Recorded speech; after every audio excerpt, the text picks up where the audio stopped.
Chapter 12. Anything can happen at the mall. Time was running out. It was time to take me shopping for Flea's present after school. My mom was very talkative in the car. You know, Alvin, I can't remember the last time we went out together, just you and me, she said, looking at me in the rearview mirror. I smiled. I liked being alone with my mom, too. Calvin and Annabelle had gone to the library with my Uncle Dennis, who's our babysitter in a pinch, to work on Calvin's science project, and I had my mom all to myself. We should do this more often, said my mom, flicking on the radio. I nodded. I really wanted to be a gentleman to my mom on account of that's what she's used to from my dad, but I didn't know what a gentleman should say when a lady says they should be together more often, so I said nothing. I didn't want to mess things up. Then we arrived at the mall. My mom looked at this. Then she looked at that. And she chatted away about this and that. But I said nothing. The mall is a very scary place. You know you're in a mall when there's no sun and no moon and no sky, but everything's still brightly lit all the time. Worse, children get lured away at malls, which means that they get kidnapped, which means that aliens go shopping too. Alvin, said my mom, bending down and taking my hand, are you okay? I shook my head, but nothing moved. Oh dear, said my mom, you probably need some food. My mom knows exactly what I need, even before I know what I need, and fortunately the food court is the only place in the mall that's not so scary, on account of aliens don't eat, as everyone knows. It's very thoughtful of you to come and pick out a present for Sophie, said my mom when we sat down with our snack. I stuffed fries into my mouth and nodded. A gift should say, I thought of you, said my mom. I tipped my head to one side. Then I tipped my head to the other. I tried to imagine a baseball bat saying, I thought of you, to me on my birthday. It would freak me out. Sometimes my mom says the strangest things. My mom sipped her tea. Then she took a fry and nibbled it delicately, like a squirrel tasting an acorn. Did you have parties when you were a girl? I asked her. Sure, said my mom. I had all sorts of parties. What's a girl's party like? I asked. Well, it's fun, just like any other party, said my mom. I had tea parties, jigsaw puzzle parties, makeover parties, dim sum parties, and once a scavenger hunt party. Your Gung Gung typed out clues and we followed them to find the prizes he had hidden all over the house.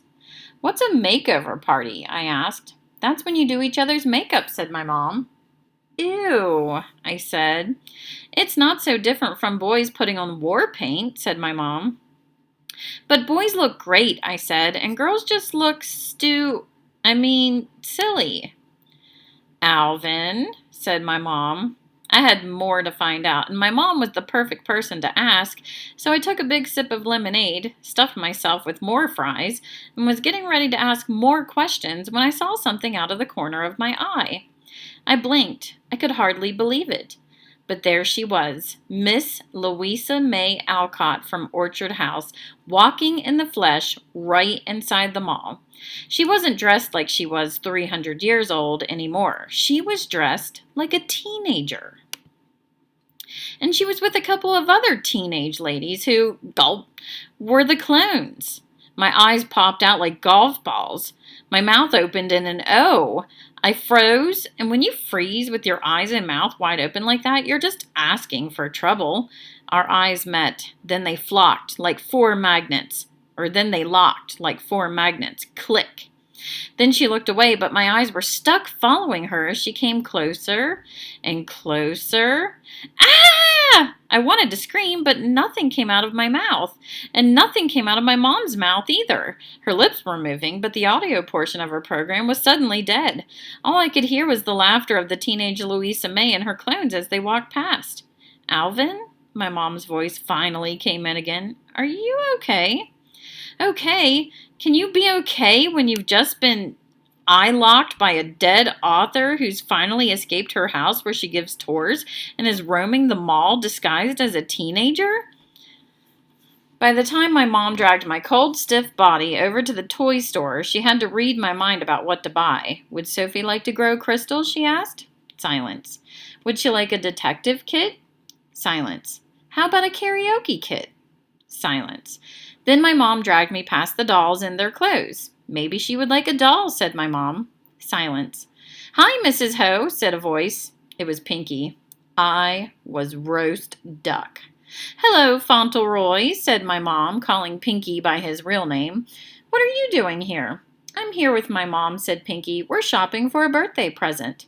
Are you shopping for Sophie, too? Asked my mom. Sophie? Asked Pinky. Who's Sophie?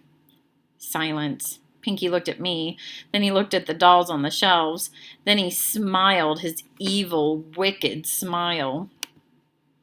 We'd better be on our way, said my mom, dragging me into the next aisle. I was glad that Pinky didn't follow. Down the next aisle, my mom and I stopped in front of the costumes. Now that's an idea, said my mom. She reached up and took down a large box. Sophie likes to dress up, doesn't she? Wouldn't she look absolutely adorable in this? I was staring straight into the plastic window of the deluxe Indian princess outfit with fringe, complete with baby carrier, an explorer map, and moccasins. It wasn't exactly what I had in mind. It was the girl kit, and I wanted the boy kit. Alvin, said my mom, I don't understand why you're not cooperating anymore. This was supposed to be fun. This was supposed to be my once-in-a-lifetime chance to get the deluxe Indian chief outfit, complete with a huge feather headdress that makes you look like a giant bird. It was right there on the shelf next to the deluxe Indian princesses. Buy one, get second at half price, said the sign, but it stayed on the shelf. Meanwhile, the deluxe Indian princess got tucked under my mom's arm, and I got tucked under the other. I was missing my once-in-a-lifetime chance. Forever. I wanted to cry my eyes out. It's the best thing to do when the thing you wanted most in your life slips away, just like that. And your mom is sweating from dragging you through the mall and giving you that look that says she should have just ordered something on the internet. Remind me, my mom said breathlessly when we finally got out to the car, the next time I want to take you shopping, that it would be easier just to go to the gym. My poor mom.